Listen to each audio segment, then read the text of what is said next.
The video game industry that welcomed Marvel vs. Capcom 2 is a very different place than the one welcoming Marvel vs. Capcom 3 11 years later.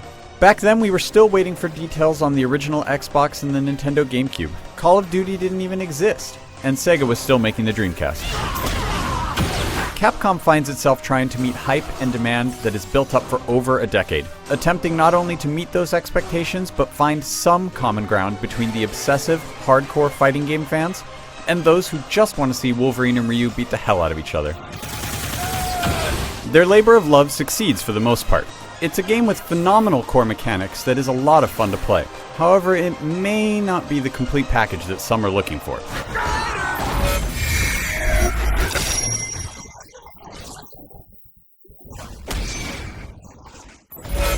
Visually, Marvel vs. Capcom 3 gets the job done. The game ditches the sprite-based animated style that it is traditionally used for a polygon-based presentation that features a light, cel-shaded look.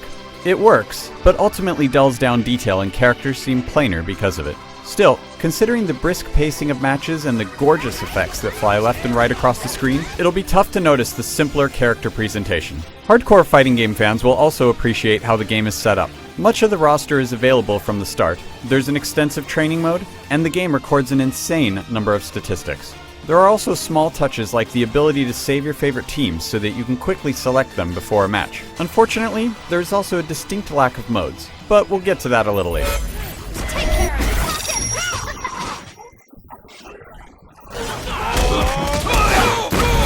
When it comes to gameplay, Marvel vs. Capcom 3 is incredible. It captures the best of its predecessors while offering a superb slate of characters, both new and old, to explore.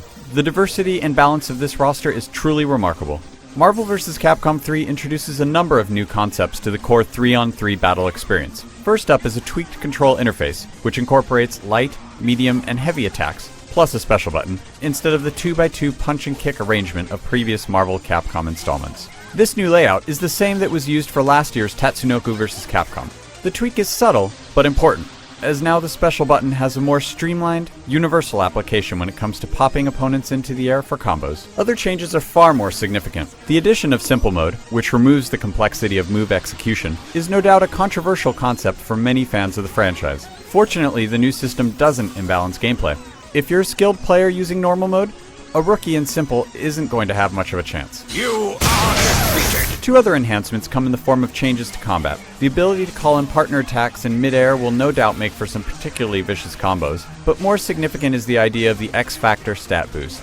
Once a battle, a player can temporarily boost the power, speed, and even healing of the combatants. The catch here is that the X-Factor will affect each character differently, and the degree of the boost is affected by the number of active players on the team. It sounds simple, but how players use this device will no doubt be the subject of much debate and strategic thinking. It could critically change the tide of a match. Here's the tough part about Marvel vs. Capcom 3. As great as the core fighting game experience is, and as awesome as fighting your friends online and offline will be, that's more or less all there is to the game. You have a training mode and a limited challenge-based mission mode, but that's it. There are only 4 characters to unlock, and now necessary features like spectator mode, survival mode, or time challenge are completely missing in action. And unlockable extras, which include character models and character endings, really aren't that exciting. Some of this may be fixed with downloadable content in the future, but that's not really an excuse. This is a little frustrating, especially given how much fun the game is to play.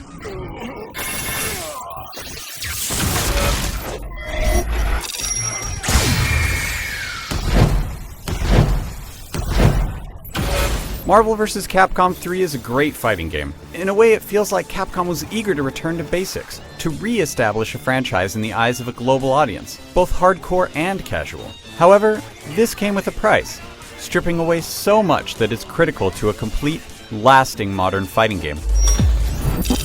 Of course, this probably won't matter very much to the hardcore fighting community. They'll be too busy wearing out fighting sticks to care. For more on Marvel vs. Capcom 3, head over to IGN.com.